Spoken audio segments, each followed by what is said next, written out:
달빛 아래 사연 한수 채널 구독자 여러분, 오늘도 시청해주셔서 감사합니다. 행복하고 즐거운 시간 되시길 바라며 오늘의 사연 시작하겠습니다. 최근 군 내부에서는 해병대 교육대 내 비공식 가혹행위에 대한 익명 제보가 반복적으로 접수되고 있었습니다. 처음에는 한두 건에 불과했던 제보가 점차 늘어나기 시작했죠. 하지만 해병대는 매번 같은 답변만 내놓았어요. 우리 조직에는 그런 일이 없습니다라는 공식적인 입장과 함께 외부 조사를 강력히 거부했습니다. 문제는 제보의 내용이 구체적이라는 점이었어요. 시간, 장소, 방법까지 상세하게 적혀 있었죠. 상부는 더 이상 이 문제를 방치할 수 없다고 판단했고 결국 특별한 방식의 검증을 결정하게 됩니다. 정체를 드러내지 않는 잠입형 파견이었죠. 선발된 인물은 707 특임대 소속 여군 서윤채였습니다. 그녀는 5년간 특수 임무를 수행해온 베테랑이었어요. 체력, 정신력, 관찰력 모두 검증된 인물이었죠. 서윤채는 평가자라는 신분을 철저히 숨기고 일반 전입 교육생으로 위장해 해병대 교육대에 들어왔습니다. 그녀의 임무는 명확했어요.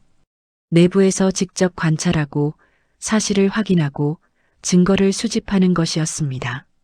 누구도 그녀의 정체를 알아서는 안 됐죠. 이른 아침 첫 점호가 시작되었습니다. 훈련병들은 일렬로 정렬해 서 있었고 긴장된 공기가 운동장 전체를 가득 채웠어요. 모두가 앞만 응시한 채 꼼짝하지 않았죠. 이때 단상 위로 대령 강태문이 천천히 올라왔습니다. 그는 40대 후반으로 보이는 건장한 체격의 남성이었어요. 그의 걸음걸이에는 자신감이 넘쳤고 표정에는 냉철함이 서려 있었습니다. 강태문은 단상 중앙에 서서 훈련병들을 둘러봤어요. 그리고 천천히 입을 열었죠. 해병대는 태생부터 다르다. 육군도 공군도 해군도 아닌 해병대다.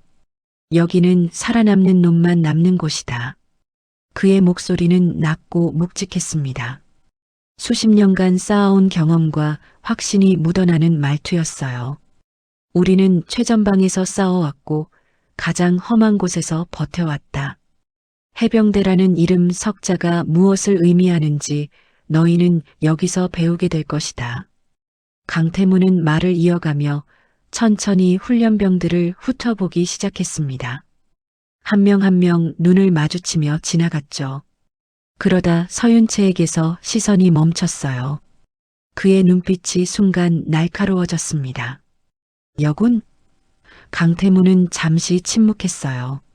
주변 간부들도 서윤채를 쳐다봤죠. 그는 비웃듯 다시 말했습니다. 해병대의 여군까지 받아주는 세상이 됐군. 참 좋은 세상이야. 주변에서 몇몇 간부들이 작게 웃음을 흘렸고 훈련병들은 더욱 긴장한 채 숨을 죽였습니다. 앞으로 나와. 강태문의 명령이 떨어졌어요. 서윤채는 침착하게 대열에서 빠져나와 단상 앞으로 걸어나갔습니다. 그녀의 걸음은 흔들림이 없었고 표정은 평온했죠. 강태문은 서윤채를 위아래로 천천히 훑어봤습니다. 체격을 확인하고 표정을 살피고 자세를 점검했어요. 마치 물건을 평가하듯 하나하나 뜯어보는 시선이었죠. 소속이 어디지?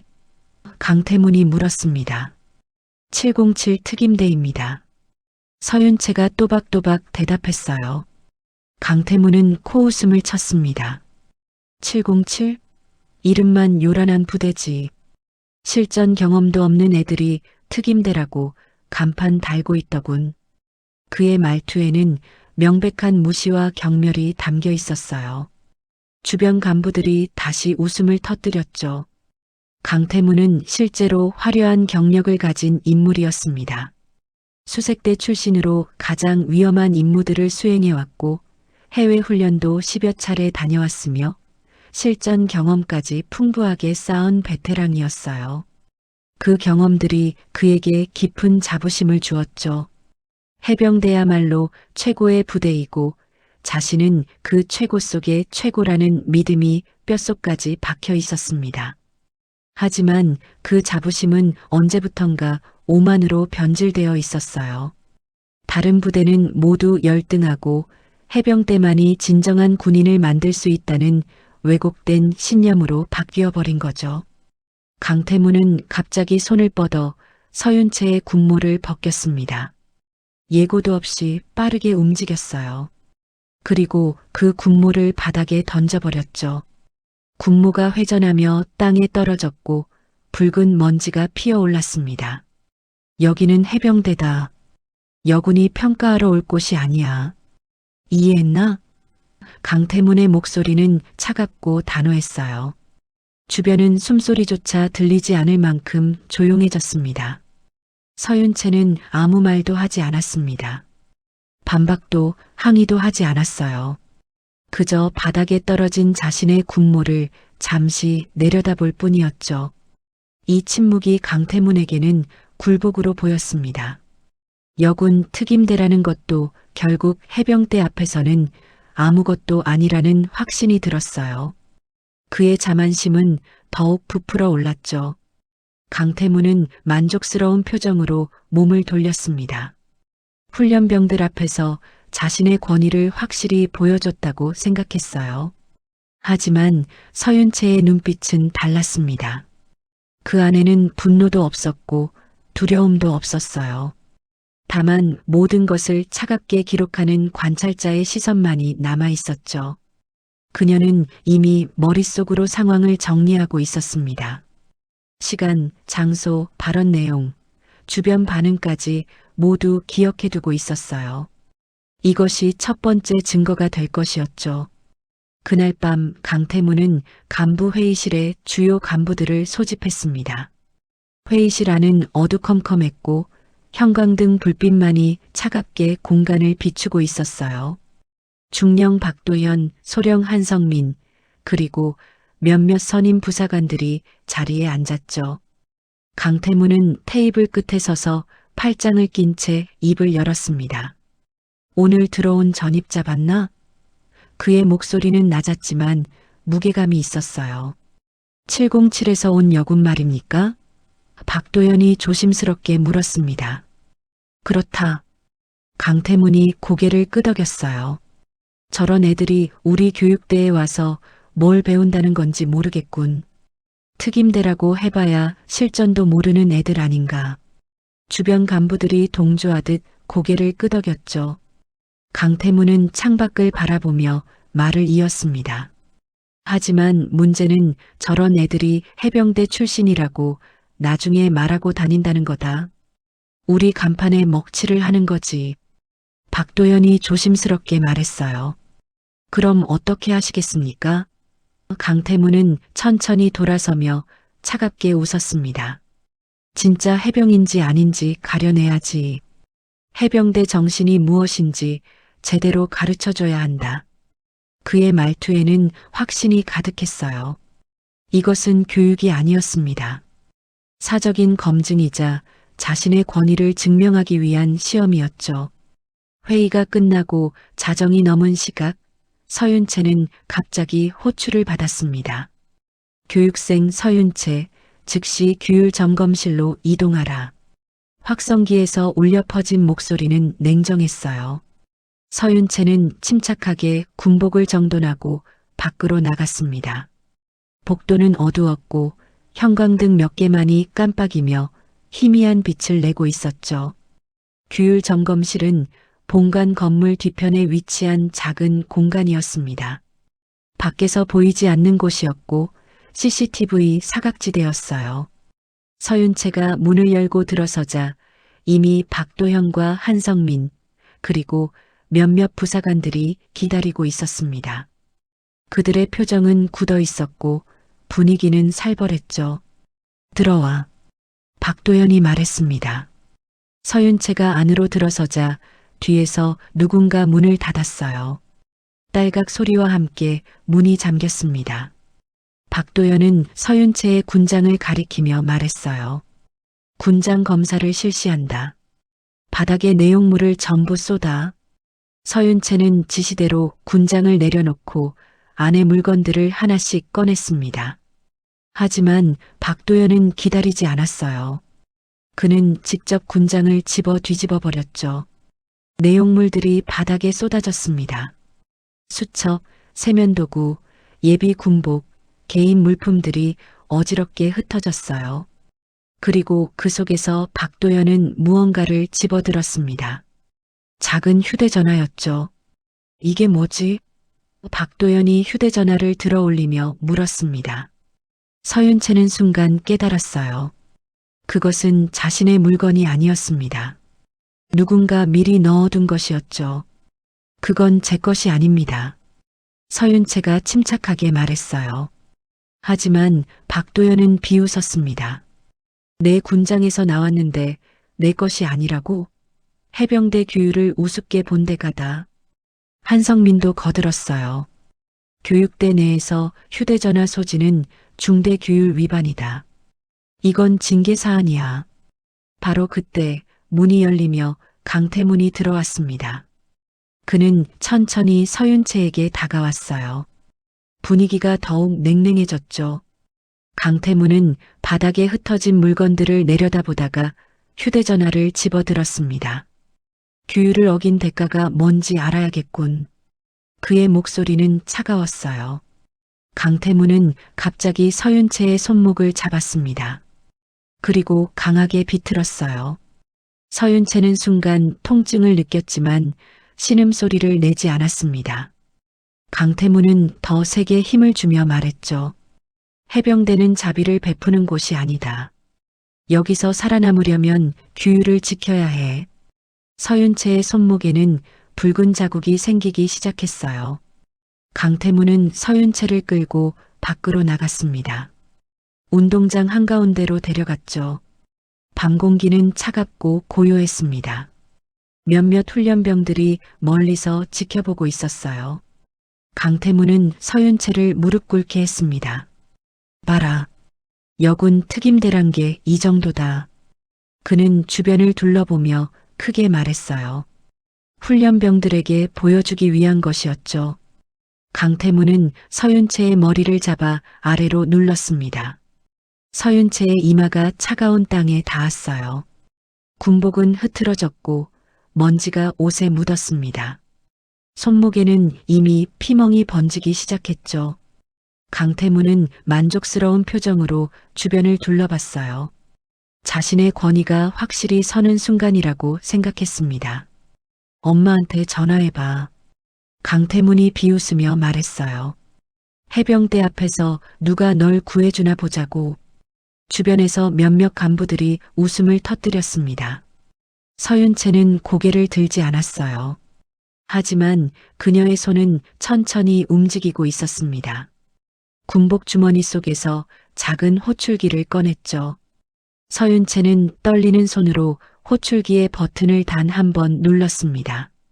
작은 진동과 함께 신호가 전송됐어요. 그리고 낮고 또렷하게 말했죠.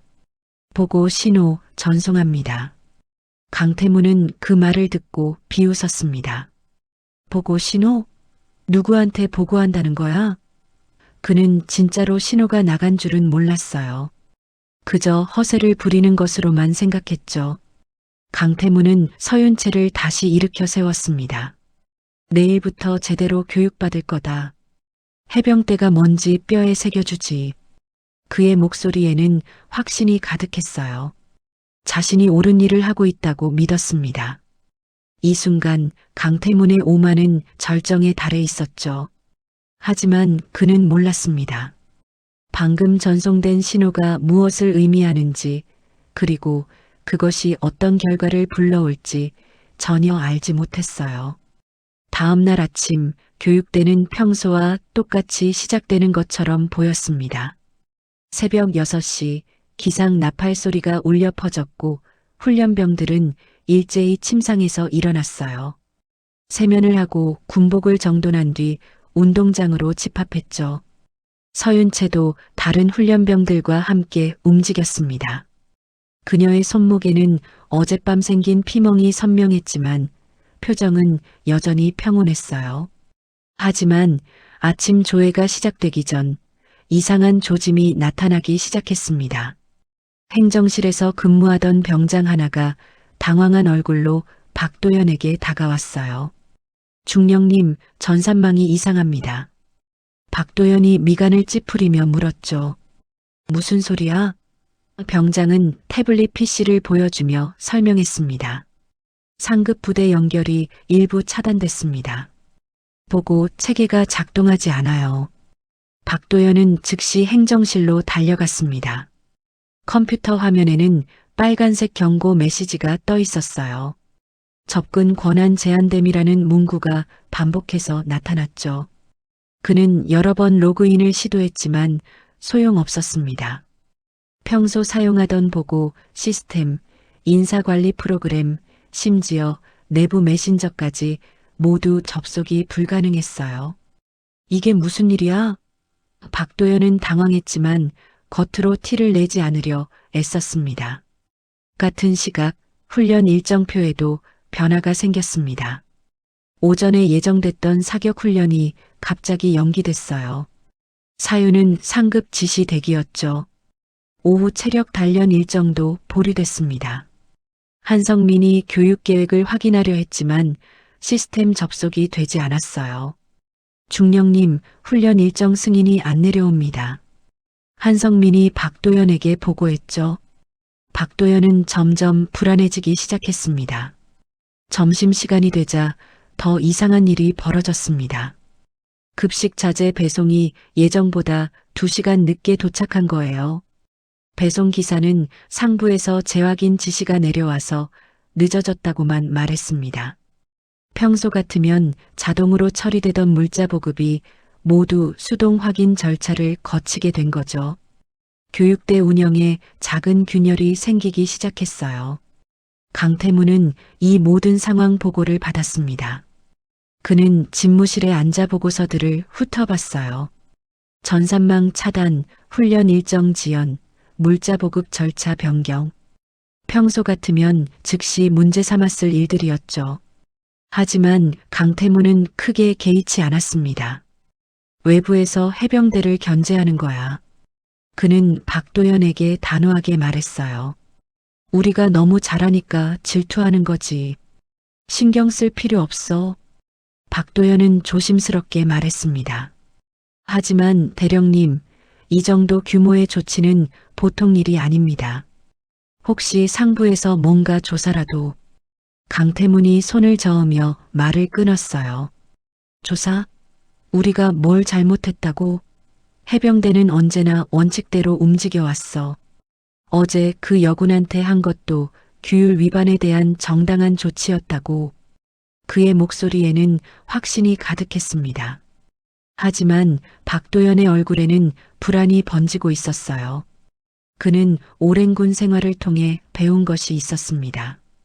이런 식의 조용한 압박은 보통 큰 일의 전조라는 것을요. 전산망이 차단되고 보고 체계가 막히고 물자 흐름이 통제되는 것은 누군가 위에서 교육대를 고립시키고 있다는 의미였죠. 대령님, 그래도 상황을 좀 더 파악해봐야 하지 않겠습니까? 강태무는 자리에서 일어나며 창밖을 바라봤습니다. 훈련병들이 운동장에서 구보를 하고 있었어요. 박중령, 강태문이 낮은 목소리로 말했죠. 나는 25년간 해병대에 몸담아왔어. 수색대에서 가장 위험한 임무를 수행했고 해외에서 우리 군의 명예를 지켜왔지. 해병대가 뭔지 누구보다 잘 안다고. 그는 박도연을 돌아보며 말을 이었습니다. 해병대는 언제나 옳았어. 우리가 하는 일은 정당해. 그 확신이 강태문을 더욱 깊은 함정으로 밀어넣고 있었습니다. 그는 자신의 경험과 경력을 믿었어요. 해병대라는 이름에 대한 자부심을 의심하지 않았죠. 하지만 그 자부심은 이미 오만으로 변질돼 있었고 그 오만은 현실을 제대로 보지 못하게 만들고 있었습니다. 오후가 되자 더 명확한 신호가 나타났습니다. 교육대 출입구에 헌병 2명이 배치됐어요. 공식적인 사유는 정기 보안 점검이었지만 실제로는 출입 통제였죠. 누구도 허가 없이 교육대를 드나들 수 없게 된 겁니다. 한성민이 이 사실을 보고하자 강태무는 여전히 태연했어요. 보안 점검이라잖아. 정기적으로 하는 거야. 하지만 간부들의 표정은 점점 굳어갔습니다. 경험 많은 부사관들은 이미 눈치채고 있었어요. 뭔가 큰일이 벌어지고 있다는 것을요. 복도에서 수군거리는 소리가 들렸습니다. 이거 심상치 않은데. 상부에서 뭔가 조사하는 거 아니야? 불안이 교육대 전체로 번져가기 시작했죠. 저녁 점호 시간 강태무는 다시 단상에 올랐습니다. 훈련병들 앞에서 그는 여전히 당당했어요. 최근 외부에서 우리 교육대에 대한 잡음이 있다. 하지만 신경 쓸 필요 없어. 해병대는 흔들리지 않는다. 그의 목소리는 힘이 있었지만 아래 서 있던 간부들의 눈빛은 흔들리고 있었습니다. 그날 밤 박도연은 홀로 사무실에 남아 상황을 정리하려 했어요. 그는 어제 있었던 일을 떠올렸습니다. 서윤채에게 한 행위들, 조작된 증거, 강태문의 과도한 징계. 너무 커지는 것 같은데. 그는 혼잣말로 중얼거렸죠. 하지만 이미 늦었습니다. 균열은 시작됐고 그 균열은 점점 커지고 있었어요. 강태문만이 여전히 자신의 확신 속에 갇혀 있었습니다. 해병대는 언제나 옳았다. 그는 그 말을 되뇌며 스스로를 다독였어요. 하지만 그 확신이야말로 그를 파멸로 끌고 가는 가장 큰 원인이었습니다. 자부심이 오만이 되고 오만이 현실을 외면하게 만들고 외면이 파국을 불러오는 순간이 다가오고 있었죠. 같은 시각 서울 북촌 한옥마을에 자리한 작은 공방에서는 조용한 움직임이 시작되고 있었습니다. 윤정아는 50대 중반의 여성으로 도자기 공예가였어요. 그녀의 공방은 아담했지만 정갈했고 작업대 위에는 아직 굽지 않은 도자기들이 놓여 있었죠. 윤정아는 흙을 만지던 손을 멈추고 허리춤에 찬 작은 호출기를 꺼냈습니다. 화면에는 짧은 신호만 표시돼 있었어요. 하지만 그 신호의 의미를 그녀는 정확히 알고 있었습니다. 윤정아는 호출기를 내려다보며 잠시 눈을 감았습니다. 깊게 숨을 들이마시고 천천히 내쉬었어요. 감정적으로 대응하지 않았죠. 그녀는 25년 전 육군정보사령부에서 복무했던 경험이 있었습니다. 그때 배운 것 중 하나가 바로 이런 상황에서 침착함을 유지하는 것이었어요. 윤정아는 작업복의 먼지를 털어내고 안쪽 방으로 들어갔습니다. 방 한편에는 오래된 서랍장이 있었어요. 윤정아는 맨 아래 서랍을 열고 낡은 수첩 하나를 꺼냈습니다. 표지는 색이 발해 있었지만 안의 내용은 또렷했죠. 수첩에는 이름과 전화번호들이 적혀 있었습니다. 이것은 보통의 연락망이 아니었어요. 수십 년 전부터 함께 훈련받고 함께 버텨왔던 절친들의 명단이었습니다. 윤정아는 수첩을 펼치고 첫 번째 번호로 전화를 걸었어요. 신호음이 3번 울린 뒤 상대방이 받았습니다. 여보세요? 중년 여성의 목소리였죠. 나야, 정아. 윤정아가 조용히 말했습니다. 상대방은 잠시 침묵하더니 목소리 톤이 바뀌었어요. 신호 받았어? 윤정아가 짧게 대답했죠. 응. 그 한마디면 충분했습니다. 전화를 받은 사람은 최미란이었습니다. 현재 국방부 군수조달부서에서 일하는 사무관이었어요. 그녀는 윤정아와 같은 해에 입대해서 같은 부대에서 복무했던 동기였죠. 얼마나 심각해? 최미란이 물었습니다. 보고 신호가 왔어. 윤채한테서. 윤정아의 목소리는 떨리지 않았지만 그 안에는 단단한 결심이 담겨 있었어요. 최미란은 즉시 이해했습니다. 서윤채가 보고 신호를 보냈다는 것은 상황이 통제 범위를 벗어났다는 의미였어요. 알겠어. 지금 어디야? 공방이야. 30분 안에 갈게. 최미라는 더 이상 묻지 않았습니다.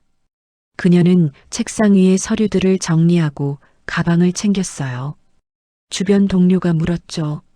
어디 가세요? 긴급한 일이 생겼어요. 오늘은 조퇴할게요. 윤정아는 두 번째 전화를 걸었습니다. 이번에는 부산이었어요. 전화를 받은 사람은 강은주였습니다. 해군 작전사령부에서 근무하다 전역한 뒤 현재는 부산에서 작은 카페를 운영하고 있었죠. 정화 언니? 강은주의 목소리가 들렸습니다. 은주야, 신호 왔어. 윤정아가 말하자 강은주는 잠시 숨을 멈췄어요. 윤채가? 그래. 강은주는 주저하지 않았습니다. 지금 출발할게. 5시간이면 서울 도착해. 세 번째 전화는 대전으로 연결됐습니다. 받은 사람은 이수진이었어요.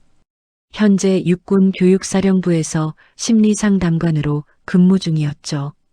이수진은 윤정아보다 2살 어렸지만 같은 시기에 정보사령부에서 함께 일했던 동료였습니다.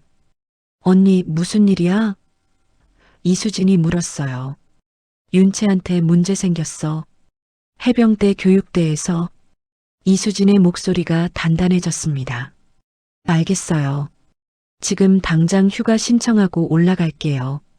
네 번째 전화는 광주였습니다. 박선영, 공군 출신으로 현재는 항공안전감독관이었어요. 다섯 번째는 제주도의 한지은, 해병대 출신으로 전역 후 제주에서 게스트하우스를 운영하고 있었죠. 여섯 번째는 인천의 정민아, 육군 헌병 출신으로 현재 법무법인에서 일하고 있었습니다. 윤정아는 한 명 한 명 전화를 걸었어요. 각자의 위치는 달랐고 현재 하는 일도 제각각이었습니다. 하지만 공통점이 있었죠. 모두 군에서 함께 복무했고 서로를 깊이 신뢰했으며 무엇보다 윤채를 자신의 딸처럼 아꼈던 사람들이었어요. 이들은 윤채가 어렸을 때부터 지켜봐 왔습니다. 윤채가 특임대에 지원할 때도 첫 임무를 마치고 돌아왔을 때도 함께 있었죠. 통화를 마친 뒤 윤정아는 창밖을 바라봤습니다. 해가 서쪽으로 기울어가고 있었어요. 그녀는 작업대로 돌아가 반쯤 완성된 도자기를 천으로 덮었습니다. 오늘은 더 이상 작업할 수 없을 것 같았어요. 마음은 이미 딸에게 가 있었으니까요. 1시간 뒤 최미란이 공방에 도착했습니다. 그녀는 숨을 고르며 안으로 들어왔어요. 정화야. 최미란이 윤정화의 손을 잡았습니다. 두 사람은 마주보며 고개를 끄덕였죠. 말은 필요 없었어요. 다른 사람들은? 최미란이 물었습니다. 오늘 밤에는 은주가 도착하고 내일 아침까지 나머지도 모두 모일 거야. 최미란은 가방에서 노트북을 꺼냈습니다. 국방부 내부망으로 확인해 봤어. 해병대 교육대 쪽 전산이 부분 차단됐더라. 이건 보통 일이 아니야. 윤정아가 물었어요. 얼마나 심각한 거야? 상급 지휘부에서 직접 개입한 거야. 조사가 시작된 것 같아. 최미란의 말에 윤정아는 조금 안도했습니다. 그래도 시스템이 작동하고 있다는 뜻이었으니까요. 하지만 우리도 움직여야 해. 윤정아가 말했습니다. 윤채는 지금 그 안에 혼자 있어. 시스템이 움직이는 것과 별개로 엄마로서 가만히 있을 수는 없어.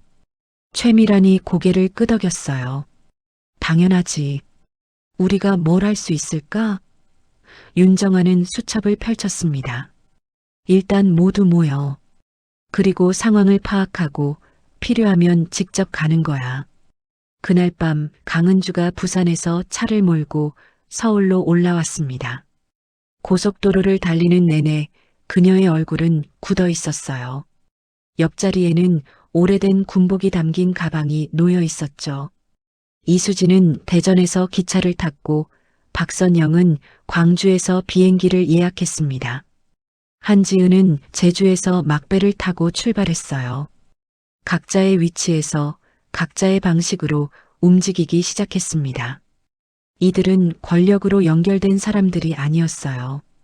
계급도, 지위도, 영향력도 다 달랐습니다. 하지만 한 가지는 확실했죠.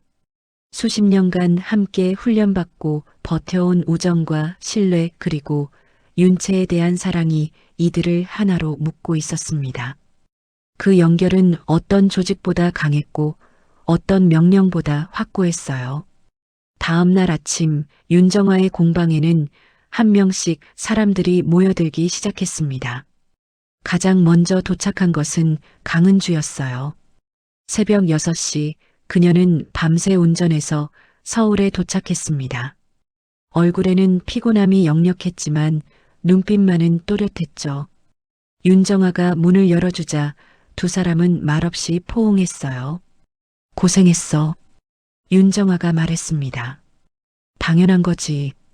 강은주가 답했죠. 7시쯤 이수진이 도착했습니다. 그녀는 대전에서 새벽 기차를 타고 왔어요.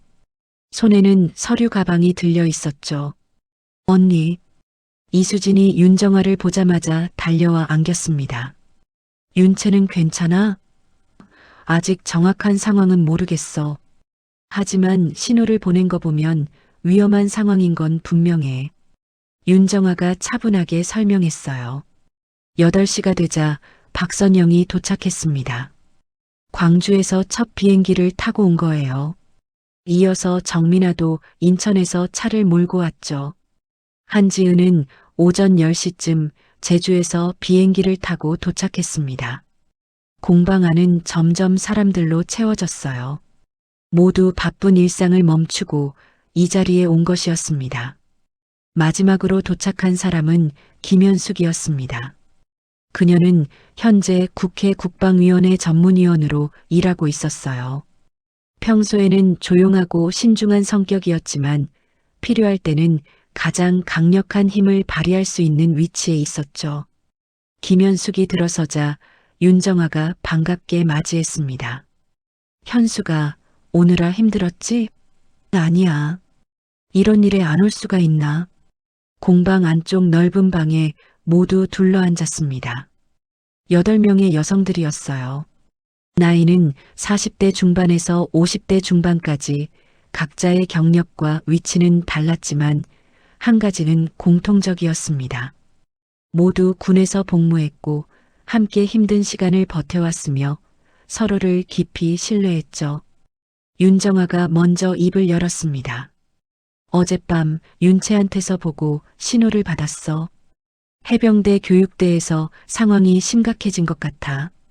최미란이 노트북을 열며 설명을 보탰어요. 국방부 내부망 확인 결과 해병대 교육대 전산이 부분 차단됐습니다. 이건 상급 지휘부가 직접 개입했다는 의미예요. 조사가 시작된 거죠. 이수진이 자신이 가져온 서류를 펼쳤습니다. 저도 교육사령부 쪽에 비공식적으로 알아봤어요. 최근 해병대 교육대에 대한 내부 제보가 여러 건 있었대요. 가혹행위, 부당한 처우 같은 거요. 그래서 검증 파견이 결정됐고 윤채가 투입된 거죠. 모두가 고개를 끄덕였습니다. 상황이 점점 명확해지고 있었어요. 강은주가 물었습니다. 그럼 지금 윤채는 어떤 상태야? 다친 건 아니고? 윤정아가 대답했어요. 정확히는 모르겠어. 하지만 보고 신호를 보낼 정도면 신변의 위협을 느낀 거야. 심각한 상황인 건 분명해. 방안이 잠시 조용해졌습니다. 모두가 윤채를 떠올리고 있었어요. 박선영이 말을 이었습니다. 그럼 우리가 뭘 할 수 있을까? 시스템이 이미 작동하고 있다면 우리가 개입할 필요가 있을까? 정민아가 고개를 저었어요. 시스템이 움직이는 것과 우리가 움직이는 건 별개야. 윤채는 지금 그 안에 혼자 있어. 조사가 진행되더라도 시간이 걸릴 거고 그동안 추가 피해가 생길 수도 있어. 한지은이 거들었습니다. 맞아. 나도 해병대 출신이라 알아. 저 사람들은 자존심이 세. 외부 조사가 들어온다는 걸 알면 오히려 더 강경하게 나올 수도 있어. 증거 인멸이나 추가 보복 같은 거 말이야. 모두가 심각한 표정으로 고개를 끄덕였어요. 김현숙이 조용히 말했습니다. 그럼 우리가 직접 가는 게 어때? 모두의 시선이 김현숙에게 쏠렸어요. 그녀는 차분하게 설명을 이어갔죠.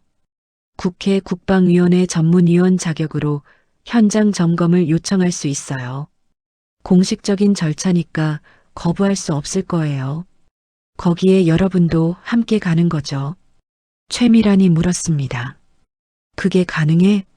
가능해요. 김현숙이 고개를 끄덕였어요. 국방부 군수조달부서 사무관, 육군 교육사령부 심리상담관, 이런 식으로 각자의 직함을 활용하면 돼요. 공식 방문 형태로 가는 거죠. 이수진이 덧붙였습니다. 저도 교육사령부 소속이니까 교육 프로그램 점검 명목으로 동행할 수 있어요. 윤정아가 모두를 둘러봤습니다. 다들 괜찮겠어? 각자 바쁜 일들 제쳐두고 움직이는 거잖아. 강은주가 먼저 대답했어요. 언니 무슨 소리야? 윤채일인데 당연히 가야지. 박선영도 거들었죠. 맞아. 우리가 윤채를 얼마나 오래 봐왔는데 가만히 있을 수 없어. 정민아도 고개를 끄덕였습니다. 저도 법무법인에 급한 일 있다고 말하고 왔어요. 며칠은 괜찮아요. 한지은이 말했습니다. 제주 게스트하우스는 직원한테 맡겼어요. 걱정 마세요. 이수진도 덧붙였죠. 저도 이미 휴가 신청했어요. 일주일은 문제 없어요. 모두가 자신의 상황을 정리한 상태였습니다. 이미 각자의 마음은 정해져 있었어요. 김현숙이 휴대전화를 꺼내며 말했습니다. 그럼 지금부터 준비할게요. 오늘 안으로 공식 방문 요청을 넣고 내일 오전에 출발하는 걸로 하죠. 최미란이 노트북으로 일정을 정리하기 시작했어요. 교통편은 제가 알아볼게요. 차량 2대면 충분할 것 같아요. 이수진이 서류를 정리하며 말했습니다. 교육 프로그램 점검 자료도 제가 준비할게요. 명분이 확실해야 하니까요. 박선영도 거들었죠. 항공 안전 점검 관련 서류도 제가 챙길게요. 교육대 내 안전시설 점검 명목으로 활용할 수 있을 거예요. 윤정아는 모두의 모습을 지켜봤습니다. 각자가 자신의 전문성과 위치를 활용해 움직이기 시작했어요. 누가 시키지 않아도, 누가 지시하지 않아도 자연스럽게 역할이 나뉘었죠. 이것이 바로 수십 년간 쌓아온 신뢰의 힘이었습니다. 정민아가 말했습니다. 법적으로 문제될 만한 부분은 제가 체크할게요. 혹시 모를 상황에 대비해야 하니까요. 강은주도 거들었어요. 저는 해병대 출신이니까 내부 문화나 위계 구조 같은 거 설명할게요. 도움이 될 거예요. 한지은이 덧붙였습니다. 저도 해병대 교육대 출신이라 질이나 시스템 같은 거 알아요. 필요하면 말씀하세요. 모두가 자신이 할 수 있는 것을 찾아 움직이기 시작했습니다. 각자의 경험과 능력이 하나로 모이고 있었어요. 윤정아는 창밖을 바라봤습니다. 오후 햇살이 따뜻하게 공방 안으로 들어오고 있었어요. 그녀는 조용히 생각했죠. 윤채야, 조금만 기다려. 엄마가 간다. 그리고 엄마 혼자가 아니야. 우리 모두가 가는 거야. 방 안에는 결연한 분위기가 흐르고 있었습니다. 이들의 목적지는 하나, 해병대 교육대였습니다. 다음 날 오전 해병대 교육대 정문 앞에 검은색 승합차 2대가 도착했습니다. 차에서 내린 사람들은 모두 정장 차림이었어요. 김현숙이 먼저 내려 정문 초소로 걸어갔죠. 그녀는 신분증과 공문서를 꺼내 보였습니다. 국회 국방위원회 전문위원 김현숙입니다. 사전 통보한 대로 교육대 현장 점검차 방문했습니다. 초소 근무자는 서류를 확인하며 당황한 표를 지었어요. 잠시만 기다려 주십시오. 그는 서둘러 내부로 연락을 취했습니다. 5분 정도 지나자 박도연이 급히 달려왔어요. 그는 김현숙을 보며 예의를 갖춰 경례했습니다. 중령 박도연입니다. 무슨 일로 방문하셨습니까? 김현숙은 침착하게 대답했어요. 어제 공문으로 통보했을 텐데요. 교육대 운영 실태 점검입니다. 함께 오신 분들은 관련 부서 전문가들이시고요. 박도연은 뒤에 서 있는 사람들을 훑어봤습니다. 8명의 여성들이었죠. 모두 단정한 차림에 서류 가방을 들고 있었어요. 겉보기에는 평범한 공무 방문처럼 보였습니다. 대령님께 보고 드려야 할 것 같습니다. 박도연이 말했어요. 김현숙이 고개를 끄덕였죠. 당연합니다. 안내해 주시죠. 박도연은 내부로 연락을 취한 뒤 일행을 안으로 안내했습니다. 정문을 지나 본관 건물로 향하는 동안 윤정환은 주변을 조용히 살폈어요. 훈련병들이 운동장에서 구보를 하고 있었고 교관들이 지시를 내리고 있었죠. 본관 2층 회의실로 안내됐습니다. 박도연이 말했어요. 잠시만 기다려 주십시오. 대령님께서 곧 오실 겁니다. 그는 물 한 잔씩을 가져다 주고 나갔습니다. 회의실 문이 닫히자 최미란이 작게 말했어요. 분위기가 심상치 않아. 이수진도 고개를 끄덕였죠. 긴장하고 있는 게 느껴져. 10분쯤 지나 문이 열리며 강태문이 들어왔습니다. 그는 정장 차림에 가슴에는 훈장들이 빛나고 있었어요. 표정은 단호했고 걸음걸이에는 자신감이 넘쳤죠. 대령 강태문입니다. 그는 간단히 자기소개를 했습니다. 김현숙이 일어나 명함을 건넸어요. 국회 국방위원회 전문위원 김현숙입니다.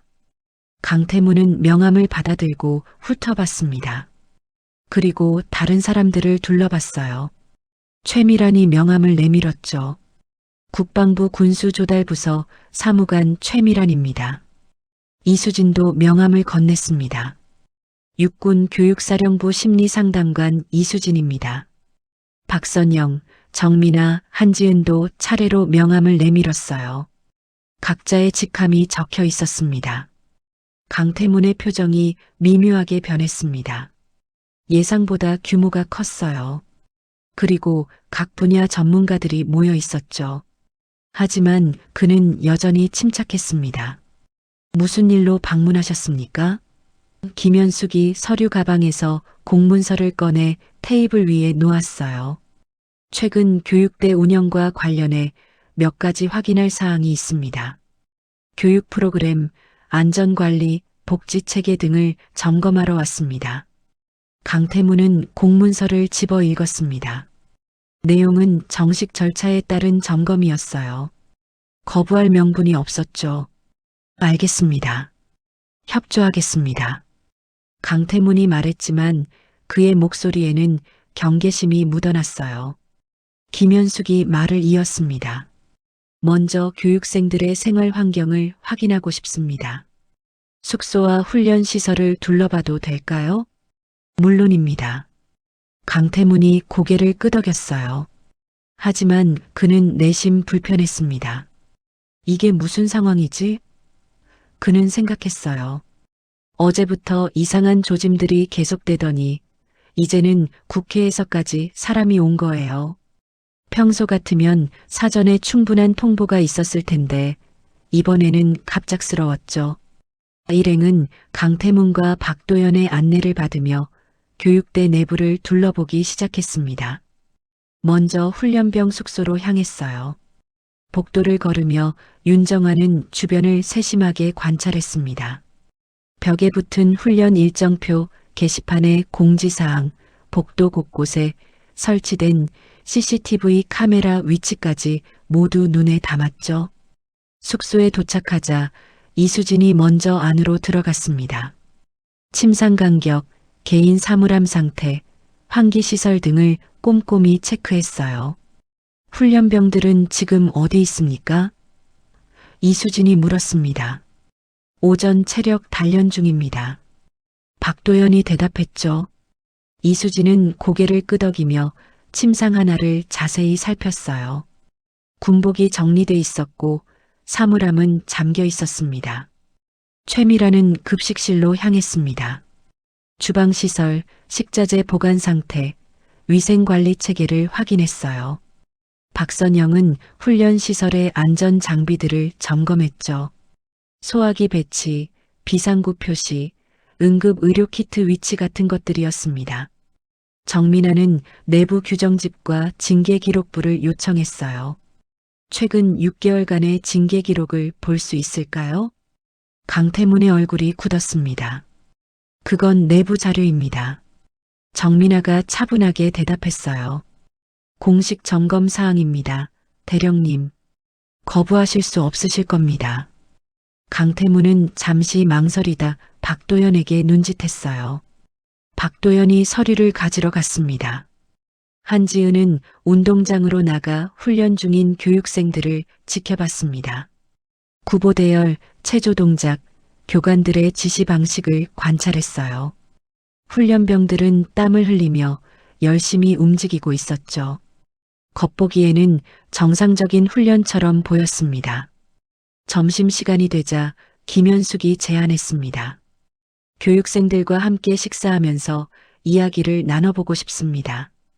강태문이 미간을 찌푸렸어요. 그건 문제 있습니까? 김현숙이 날카롭게 물었죠. 강태문은 할 수 없이 고개를 끄덕였습니다. 알겠습니다. 급식실에서 일행은 훈련병들과 같은 공간에서 식사했습니다. 윤정아는 식판을 들고 자리에 앉았어요. 그녀의 눈은 계속해서 주변을 살피고 있었죠. 훈련병들의 표정, 대화 내용, 분위기를 세심하게 관찰했습니다. 그리고 저 멀리 구석 테이블에 혼자 앉아 있는 서윤채를 발견했어요. 윤정아의 심장이 쿵 내려앉았습니다. 딸의 손목에는 붉은 멍 자국이 선명했고 표정은 지쳐 있었어요.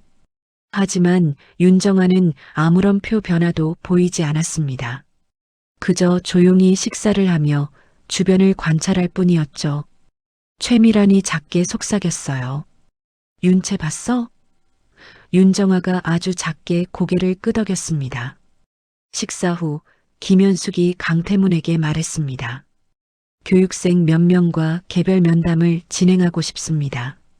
강태문의 얼굴이 더욱 굳어졌어요. 무슨 이유로입니까? 교육 만족도 조사입니다. 표준 절차예요. 김현숙의 목소리는 단호했습니다. 강태문은 더 이상 거부할 수 없었어요. 명분도 없었고 공식 절차였으니까요. 알겠습니다. 강태문이 마지못해 대답했습니다. 하지만 그의 눈빛은 날카로워져 있었어요. 이 사람들이 뭘 알아내려는 거지? 그는 의심하기 시작했습니다. 하지만 아직 확신할 수 없었죠. 겉으로는 정상적인 점검처럼 보였으니까요. 오후 2시 별도의 면담실이 준비됐습니다. 김현숙이 먼저 들어갔고 이수진이 동석했어요. 첫 번째 면담 대상자가 호출됐습니다. 바로 서윤채였죠. 문이 열리고 서윤채가 들어왔습니다. 그녀는 두 사람을 보자 잠시 멈칫했어요. 그리고 조용히 자리에 앉았습니다. 김현숙이 부드럽게 말했습니다. 편하게 앉아요. 몇 가지 질문만 할게요.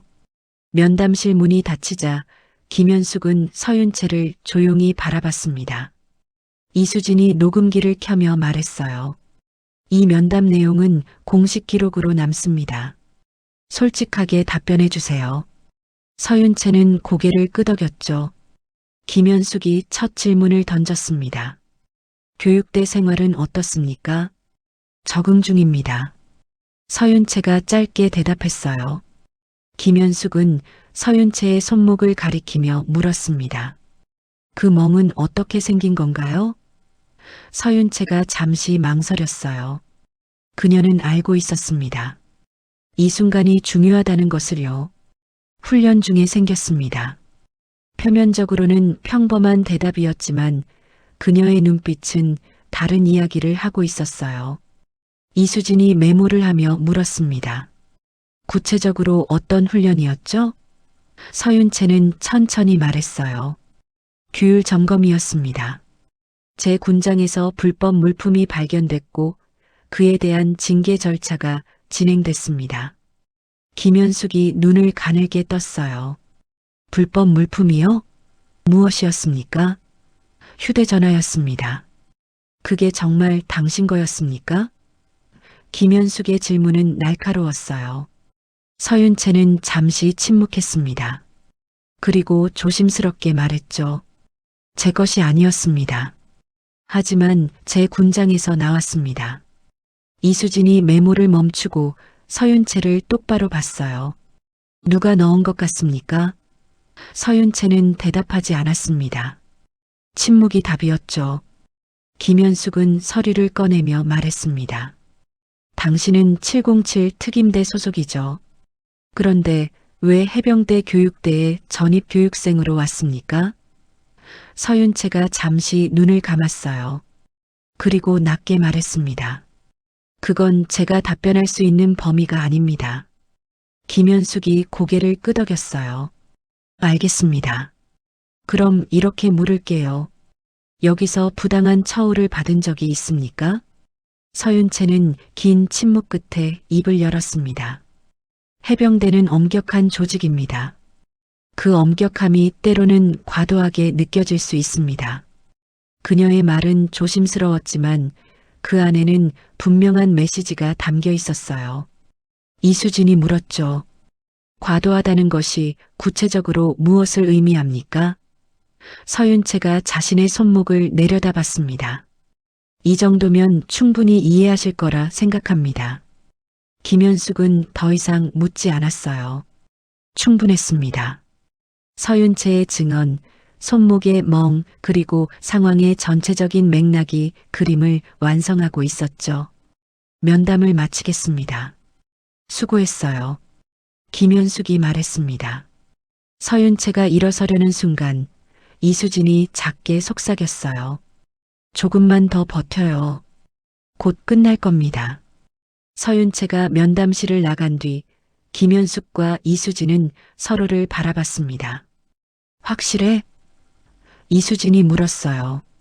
확실해. 김현숙이 고개를 끄덕였죠. 두 사람은 녹음 파일을 저장하고 밖으로 나왔습니다.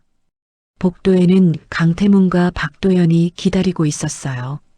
면담은 끝났습니까? 강태문이 물었습니다. 네, 유익했습니다. 김현숙이 무표정하게 대답했죠. 오후 4시 일행은 다시 회의실에 모였습니다. 강태문도 함께 자리했어요. 김현숙이 서류를 정리하며 말했습니다. 오늘 점검 결과는 보고서로 작성해 제출하겠습니다. 몇 가지 개선이 필요한 부분들이 확인됐습니다. 강태문의 표정이 굳었어요. 어떤 부분입니까? 최미란이 먼저 말했습니다. 군수물자 관리 체계에 허점이 있습니다. 승인 절차가 불명확하고 기록 보관이 체계적이지 않아요. 이수진이 이어받았죠. 심리 상담 프로그램이 형식적으로 운영되고 있습니다.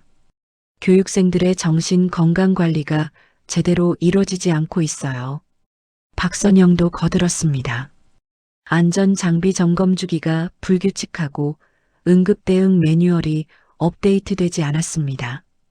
강태문은 점점 불편한 표정이 됐어요. 하나하나가 날카로운 지적이었죠. 정민아가 징계 기록부를 펼치며 말했습니다. 최근 석 달간 징계 건수가 이전 6개월보다 3배 증가했습니다. 특히 규율 위반 관련 징계가 급증했어요. 이유가 뭡니까? 강태문이 대답했어요. 교육 강도를 높였기 때문입니다. 해병대 정신을 제대로 가르치려면 엄격해야 합니다.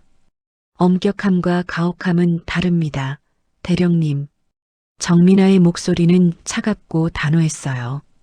강태문이 반박하려 했지만 한지은이 먼저 말했습니다. 저도 해병대 출신입니다. 해병대 정신이 뭔지 압니다. 하지만 그건 사람을 부수는 게 아니에요.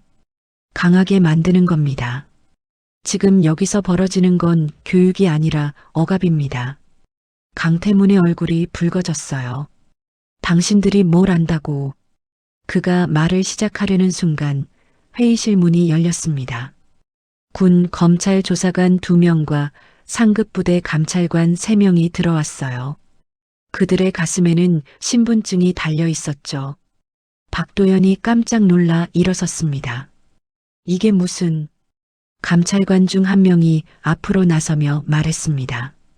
대령 강태문, 중령 박도연. 여러분은 현재 군 내부 가혹행위 및 증거 조작 혐의로 조사를 받게 됩니다. 강태문의 얼굴이 하얗게 질렸어요. 무슨 소리입니까? 증거가 뭡니까? 군 검찰 조사관이 태블릿을 꺼내 화면을 보여줬습니다. 교육생 서윤채에 대한 부당 징계, 증거 조작, 신체 폭력 모두 기록돼 있습니다. 강태문은 믿을 수 없다는 표정이었어요. 서윤채? 그 여군이 뭔데? 감찰관이 차갑게 말했습니다. 서윤채는 707 특임대 소속 평가관입니다. 내부 제보를 검증하기 위해 파견됐죠. 대령님은 처음부터 평가를 받고 있었던 겁니다. 강태문의 다리가 휘청거렸어요. 박도연이 그를 붙잡았습니다. 김현숙이 자리에서 일어나며 말했습니다. 우리가 오늘 수집한 자료들도 모두 증거로 제출하겠습니다. 최미란, 이수진, 박선영, 정민아, 한지은 모두 고개를 끄덕였어요. 각자가 수집한 자료들을 테이블 위에 올려놓았습니다. 징계 기록, 면담 녹음, 시설 점검 보고서, 안전관리 문제점 목록까지 모든 것이 준비돼 있었죠. 강태문은 그제야 깨달았습니다. 이 모든 것이 계획된 것이었다는 것을요. 서윤채의 투입, 신호 발신, 상부의 개입, 그리고 오늘의 점검까지 모두 연결된 하나의 작전이었어요. 그는 무릎이 꺾이며 의자에 주저앉았습니다. 나는 해병대를 위해서였다. 그의 목소리는 떨리고 있었어요. 감찰관이 말했습니다. 해병대를 위한다는 명분으로 사람을 해쳤습니다. 그건 해병대 정신이 아닙니다. 박도연도 고개를 숙였어요. 그도 알고 있었습니다. 자신들이 한 일이 정당하지 않았다는 것을요. 하지만 강태문의 확신에 눌려 조직의 논리에 갇혀 제대로 판단하지 못했던 거죠. 회의실 밖에서는 윤정아와 강은주가 조용히 서 있었습니다. 윤정아는 창문 너머로 운동장을 바라봤어요. 서윤채가 다른 훈련병들과 함께 서 있었죠. 딸의 뒷모습을 보며 윤정아는 눈물을 참았습니다. 이제 괜찮아. 다 끝났어. 강은주가 윤정아의 어깨를 가만히 잡아줬어요. 말은 필요 없었습니다. 강태문은 천천히 고개를 들어 김현숙을 봤습니다. 당신들은 대체 누구입니까? 김현숙이 조용히 대답했어요. 그냥 엄마 친구들입니다. 강태문의 눈이 커졌어요. 엄마, 서윤채요? 김현숙이 고개를 끄덕였죠. 네. 우리는 수십 년 전부터 함께 군 생활을 했던 동료들입니다. 그리고 윤채를 어렸을 때부터 지켜봐온 사람들이고요. 강태문은 그제야 모든 것을 이해했습니다. 이들이 단순한 점검단이 아니었다는 것을요. 각자의 전문성과 위치를 가진 사람들이 우정과 신뢰로 뭉쳐 움직인 것이었죠. 권력이 아니라 관계로, 명령이 아니라 선택으로 모인 사람들이었습니다. 그리고 그 힘은 어떤 조직의 위계보다 강했어요. 이틀 뒤 해병대 교육대 운동장에는 전체 집합이 소집됐습니다. 훈련병들과 간부들 모두가 정렬에 섰어요. 단상 위에는 강태문 대신 상급 부대에서 파견된 준장이 서 있었죠. 그는 마이크를 잡고 차분하게 말했습니다. 최근 이 교육대에서 발생한 일련의 사건들에 대해 철저한 조사가 진행됐습니다. 그 결과 부적절한 처우와 규율 위반이 확인됐습니다. 훈련병들 사이에서 작은 술렁임이 일었어요. 준장은 말을 이었습니다. 해병대는 강한 조직입니다. 하지만 강함의 의미를 오해해서는 안 됩니다.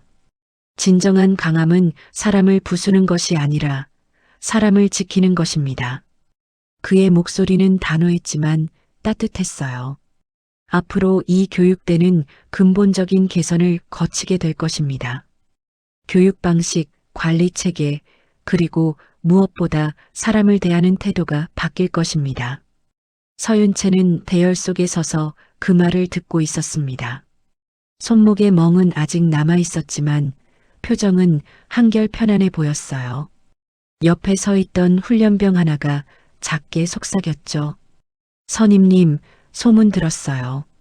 선임님이 특임대 평가관이었다면서요? 서윤채는 고개를 끄덕이지도 부정하지도 않았습니다.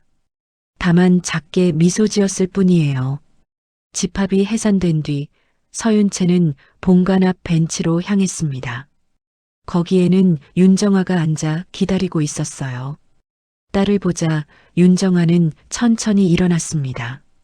서윤채가 다가와 경례를 했죠. 보고 드립니다.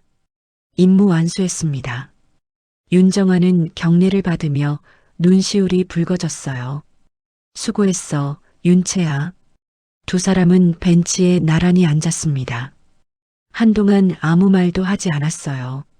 그저 운동장을 바라보며 조용히 시간을 보냈죠. 서윤채가 먼저 입을 열었습니다. 엄마, 이모들이 다 오신 거 알았어요. 윤정아가 고개를 끄덕였어요. 당연하지. 너한테 무슨 일이 생겼는데 가만히 있을 수가 있나? 서윤채는 엄마의 손을 잡았습니다. 미안해요. 걱정 끼쳐드려서. 윤정아가 딸의 손을 꽉 쥐었어요. 미안할 거 없어. 내가 옳은 일을 한 거야. 그리고 우리는 내가 혼자가 아니라는 걸 보여주고 싶었어. 서윤채의 눈에 눈물이 맺혔습니다. 고마워요, 엄마. 저 멀리서 최미란, 이수진, 강은주, 박선영, 정민아, 한지은, 김현숙이 걸어오고 있었어요. 모두 편안한 옷차림이었습니다. 이제 공식적인 일은 끝났고 그저 가족처럼 모인 사람들이었죠. 서윤채는 일어나 그들에게 경례했습니다. 감사합니다, 이모님들. 최미란이 서윤채를 끌어안았어요. 우리 윤채 정말 대단해. 잘 버텨줬어. 이수진도 서윤채의 머리를 쓰다듬었죠. 많이 힘들었지? 이제 괜찮아. 강은주가 말했습니다. 우리가 너 어렸을 때부터 봐왔잖아. 내가 이렇게 훌륭하게 자라줘서 고마워. 박선영도 거들었어요. 이모들 자랑스러워. 정민아는 서윤채의 손목을 살펴보며 말했습니다. 병원 가서 제대로 치료받아야 해. 내가 예약 넣어둘게. 한지은이 웃으며 말했죠. 해병대 후배로서 말하는데 너야말로 진짜 해병 정신을 보여줬어. 김현숙은 서윤채의 어깨를 두드렸습니다. 내 용기 덕분에 많은 게 바뀔 거야. 윤정아가 모두를 둘러보며 말했습니다. 다들 정말 고마워. 너희들이 아니었으면 못 해냈을 거야. 최미란이 손을 저었어요. 무슨 소리야? 우리 사이에 그런 말이 어디 있어. 이수진도 거들었죠. 우리는 가족이잖아. 당연한 거지. 모두가 고개를 끄덕였습니다. 수십 년간 쌓아온 우정이 이 순간을 가능하게 만들었어요. 한 달 뒤 서윤채는 새로운 보직을 받았습니다. 군 내부 검증과 교육생 보호를 담당하는 부서였어요. 그녀의 경험이 가장 필요한 곳이었죠. 첫 출근 날 서윤채는 사무실 책상에 앉아 창밖을 바라봤습니다. 훈련병들이 운동장을 가로질러 가고 있었어요. 그들의 모습이 한 달 전의 자신과 겹쳐 보였습니다. 부서장이 서윤채에게 다가와 말했습니다. 앞으로 이 일이 쉽지 않을 거야. 조직 내부의 문제를 다루는 건 언제나 어려워. 서윤채가 고개를 끄덕였어요. 알고 있습니다. 부서장이 미소 지었죠. 하지만 자네라면 잘 해낼 거야. 이미 증명했잖아. 어느 토요일 오후 윤정화의 공방에는 다시 모두가 모였습니다. 이번에는 긴장된 분위기가 아니라 편안한 모임이었어요. 테이블에는 차와 과일이 놓여 있었고 모두 둘러앉아 담소를 나누고 있었죠. 서윤채도 함께였습니다. 손목의 멍은 이제 거의 사라졌어요. 강은주가 웃으며 말했습니다. 그때 생각하면 아직도 떨려. 우리가 정말 저런 걸 해냈구나 싶어. 박선영이 거들었어요. 맞아. 근데 하면서도 자신 있었어. 우리 다 같이 있으니까. 정민아가 고개를 끄덕였습니다. 혼자였으면 못했을 거야. 함께였기 때문에 가능했어. 한지은이 서윤채를 보며 물었습니다. 새 부서는 어때? 서윤채가 대답했어요. 바빠요. 하지만 보람 있어요. 제가 경험한 일이 다른 사람들한테는 일어나지 않게 하려고 노력하고 있어요. 이수진이 말했죠. 잘하고 있어. 내가 그 자리에 있다는 것만으로도 큰 의미야. 김현숙이 차를 한 모금 마시고 말했습니다. 국방부에서도 변화가 일고 있어. 교육체계 전반을 재검토하고 있대. 이번 일이 계기가 됐어. 최미란이 덧붙였어요. 물자 관리 시스템도 개선되고 있어. 투명성이 훨씬 높아졌어. 모두가 조금씩 변화를 만들어가고 있었습니다. 윤정아는 딸과 친구들을 바라보며 생각했습니다. 이게 진짜 힘이구나. 계급도 권력도 아니야. 서로를 믿고 함께 움직이는 것. 그게 가장 강한 힘이야. 그녀는 작업대로 가서 완성된 도자기 하나를 가져왔어요. 8개의 작은 컵이 하나의 세트를 이루고 있었죠. 너희들 주려고 만들었어. 윤정아가 말했습니다. 각자에게 컵을 하나씩 나눠줬어요. 컵마다 미묘하게 다른 무늬가 새겨져 있었지만 모두 하나의 세트였습니다. 우리처럼 각자 다르지만 함께하는 거야. 모두가 컵을 받아들고 감사를 표했어요. 서윤채는 자신의 컵을 들여다보며 말했습니다. 저도 이제 알 것 같아요. 진짜 강한 조직이 뭔지. 모두가 서윤채를 바라봤어요. 서윤채가 말을 이었습니다.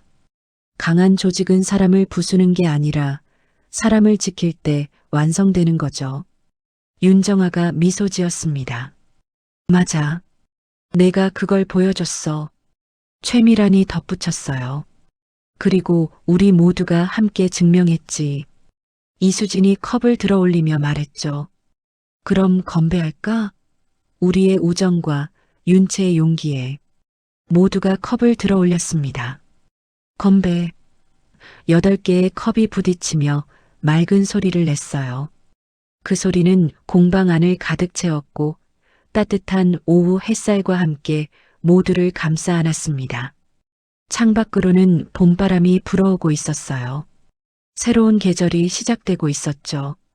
며칠 뒤 강태무는 군 법정에 섰습니다. 그는 모든 혐의를 인정했어요. 저는 해병대를 사랑했습니다. 하지만 그 사랑이 오만이 되는 줄 몰랐습니다. 그의 목소리는 떨리고 있었어요. 제 자부심이 사람을 해쳤습니다. 용서를 구합니다. 법정은 조용했습니다. 판사가 판결을 내렸어요. 강태무는 계급이 박탈되고 군에서 제명됐습니다. 박도연 역시 강등 처분을 받았죠. 하지만 처벌만이 전부는 아니었습니다. 이 사건을 계기로 군 전체의 교육 체계가 점검됐고 수많은 개선이 이뤄졌어요. 어느 저녁 서윤채는 새로 전입한 훈련병과 마주쳤습니다. 어린 여군이었어요. 긴장한 얼굴로 서 있었죠. 서윤채는 그 훈련병에게 다가가 말했습니다. 처음이지? 네, 선임님. 서윤채는 자신의 군무를 벗어 훈련병의 머리에 씌워줬어요. 잘 맞네. 여기서 많이 배울 거야. 그리고 걱정 마. 이제는 안전해. 훈련병의 눈에 안도감이 번졌습니다. 서윤채는 계속 말했어요. 강한 조직은 사람을 지킬 때 완성돼. 그걸 기억해. 훈련병이 고개를 끄덕였습니다. 알겠습니다, 선임님. 서윤채는 미소 지으며 등을 토닥여줬어요.